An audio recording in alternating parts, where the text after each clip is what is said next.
Shalom Bapak Ibu, saudara kasih dalam Tuhan. Haleluya, kita bersyukur untuk kasih setia dan pertolongan serta perlindungan Tuhan hari demi hari. Kita bersyukur hari ini sudah memasuki hari Minggu 10 Agustus 2025. Tentunya kita semua sudah beribadah dan melayani di gereja kita masing-masing. Mari kita terus melakukannya dengan setia, karena kita tahu ibadah menurut Alkitab bila kita lakukan dengan ucapan syukur akan mendatangkan banyak berkat dan keuntungan. Di gereja juga kita bisa berpartisipasi dalam pelayanan.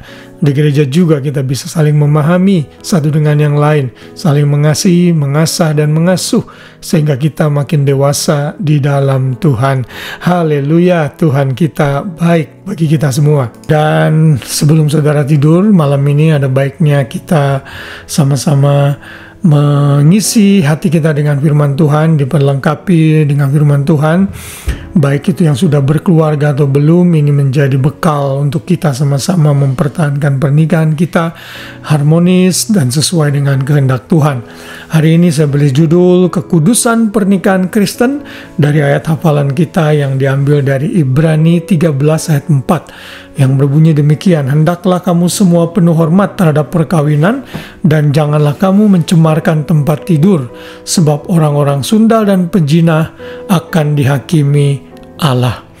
Tuhan sangat honor atau menghormati, menghargai pernikahan, karena Tuhan sudah menetapkan hal ini sejak dari penciptaan yang kita sudah belajar beberapa hari yang lalu dalam Kejadian 2 ayat 24. Tetapi pada saat ayat ini ditulis dalam gereja mula-mula, itu terjadi satu konsep yang menyatakan bahwa kalau orang itu celibacy, single, tidak mau menikah, dianggap lebih kudus dari orang-orang yang menikah.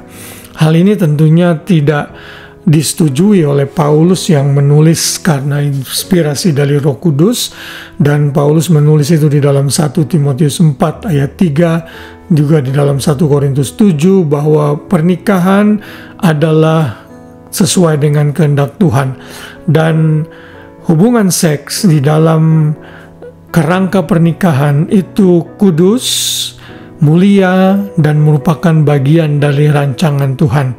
Karena itulah bila seseorang sudah menikah dan melakukan hubungan seks di luar dengan pasangannya, maka Tuhan sangat marah, dan menurut ayat ini dikatakan Tuhan akan menghakimi orang tersebut.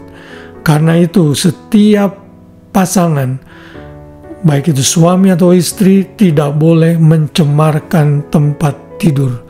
Artinya tempat tidur itu adalah milik suami istri yang harus dinikmati dalam suasana keintiman rumah tangga dan pernikahan yang diberkati oleh Tuhan. Dan bila manusia atau orang berusaha melanggar kekudusan pernikahan, maka Tuhan akan memberikan penghukuman dan konsekuensi yang ditanggung untuk dosa immorality itu sangat-sangat severe.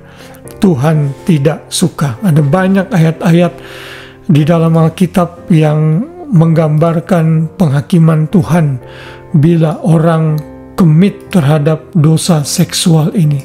Tuhan tidak suka. Di dalam Efesus pasal 5 ayat 3-6 di situ dinyatakan, tetapi perjabulan dan rupa-rupa kecemaran atau keserakan disebut saja pun jangan di antara kamu, sebagaimana sepatutnya bagi orang-orang kudus. Juga perkataan kotor yang kosong dan sembrono Tuhan juga tidak mau. Dan ayat 5, karena itu ingatlah baik-baik, tidak ada orang sundal, orang cemar, orang serakah, artinya penyembah berhala, yang mendapat bagian dalam kerajaan Kristus Allah. Janganlah kamu disesatkan orang dengan kata-kata yang hampa, karena hal yang demikian mendatangkan murka Allah atas orang-orang yang durhaka. Orang yang cemar, orang yang penjinah diperhitungkan seperti orang yang durhaka. Bila saudara ada dalam posisi ini, bertobatlah sekarang dan kembali kepada pasanganmu, karena itu yang Tuhan kehendaki sebelum penghakiman Tuhan turun. Dan dosa perzinahan ini menjerat banyak orang, banyak pasangan, bukan hanya di kalangan jemaat, orang-orang biasa, tapi juga di kalangan para hamba-hamba Tuhan.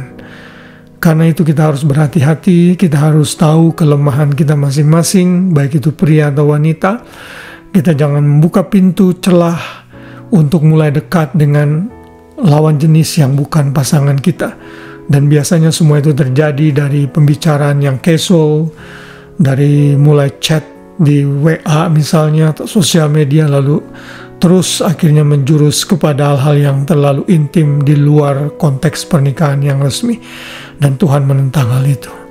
Mari bila saudara sudah menikah, seperti saya juga, mari kita sama-sama mohon kekuatan dari Roh Kudus untuk bisa menikmati seks dan pernikahan di dalam pernikahan kudus yang Tuhan sudah tetapkan, bukan di luar pernikahan yang Tuhan sudah tetapkan. Kiranya firman Tuhan ini mengingatkan kita semua, sehingga kita menjaga kekudusan pernikahan kita masing-masing. Saat kita melakukannya, Tuhan sangat disenangkan. God honor marriage. Dan Dia mau setiap pasangan stay together sampai kematian yang memisahkan. Doa saya untuk para suami dan istri, untuk para keluarga, biar keluarga saudara diberkati Tuhan, dan terus saudara dimampukan untuk hidup dalam kekudusan dan menjaga hubungan pernikahan saudara sesuai dengan kehendak Tuhan. Selamat malam, selamat beristirahat. Kiranya kasih Kristus memenuhi hati kita, sehingga sepanjang malam kita bisa tidur dengan nyenyak. Besok pagi kita bangun dengan tubuh, jiwa, raga yang sehat, dengan rahmat Tuhan yang baru setiap hari. Tuhan memberkati kita semua. Shalom.